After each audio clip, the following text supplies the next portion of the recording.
Item number 10 is State Waters Project Contract Extension Negotiations. Okay, so as I mentioned previously, we have a contract with the Department of Water Resources through the State Water Project to supply the city with water.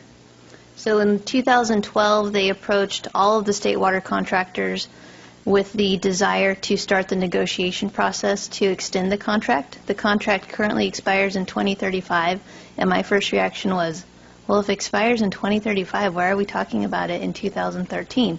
But they actually had really good reasons to start discussing it now. And so the contract extension process is comprised of 4 steps, where you negotiate the terms of the contract extension. So that took place between 2013 through March 2014. Step 2 was to develop agreements in principle. And so when they are developing agreements in principle, it's with every state water contractor. And I believe there's 28 or 29. There's quite a few. Step 3 is the CEQA process. They have to cover the agreement in principle and the terms identified. And then step 4 is the actual contract amendment. So based upon this, we're looking at the contract amendment being executed likely in 2016. So why is an extension necessary now? With the contract ending in 2035, it narrowed the financing window. DWR cannot finance capital costs beyond 2035, and they generally like to do bond financing for a period of 30 to 40 years. Capital facility payments were compressed, so the billings did not extend beyond 2035, which steeply increased capital charges. And they also have pressure to finance future large capital projects. So benefits to the city of a contract extension. It allows us to obtain commitment for continued service beyond 2035. It provides the ability to provide capital financing beyond 2035. It eases the financial compression, and it allows enhanced financial management.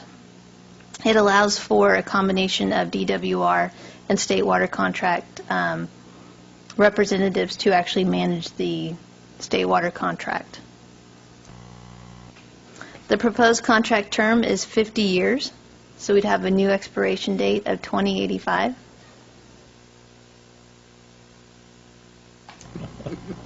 And so next steps, DWR has drafted formal agreements in principle. And so we're currently in step 2. So we've seen the draft agreement in principle. Our attorney, Andrew Hitchings, has reviewed it and did not have any comments on it. And so once DWR gets feedback from all of the state water contracts regarding the acceptability of the agreements in principle, they will then move into step 3. So in the near future, I will be bringing the agreement in principle to council for execution. And that's it. Any questions? Questions for Diana? Yes. Yes. Diana, what are we currently paying per acre foot of water on that contract? It's just slightly under $50 per acre foot. So will we be able to continue that pricing if we do this extension, or is it increase? They held a workshop today in Sacramento to go over the financial model.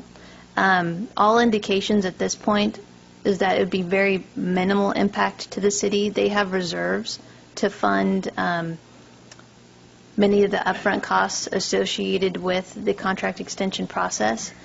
And even with that, Yuba City is such a small player in the overall state water contract project, it's not anticipated that this is going to have a significant impact on the city rates at all. But like I said, they had a financial workshop today in which our consultant attended, and so he'll be able to give us more information on the actual impacts to the city. So if there was an increase, would it be now or would it start in 2035? It would be now. It would be when the contract's executed. There would be terms in the contract specifying what the rates will be, how they will increase. So we kind of lose the benefit of what we have left with the existing contract, other than we have a contract for water, but we lose that value? But with the existing contract and the compression, we would have seen an increase in costs anyway, because they're trying to finance everything prior to 2035. All right. Okay. Okay. Any other questions? Well, and just a comment on this. I guess if we can get a contract that's not going to be significantly more than what we're paying now for that additional 50 years, that's compared to what some of the other contracts and what we're paying for that water, this would be still a very good value. And that comparatively for the state, this water is very cheap. Yes. Okay. Thank you very much, Anna. Again, this is for note and file, so no vote on this is needed. Item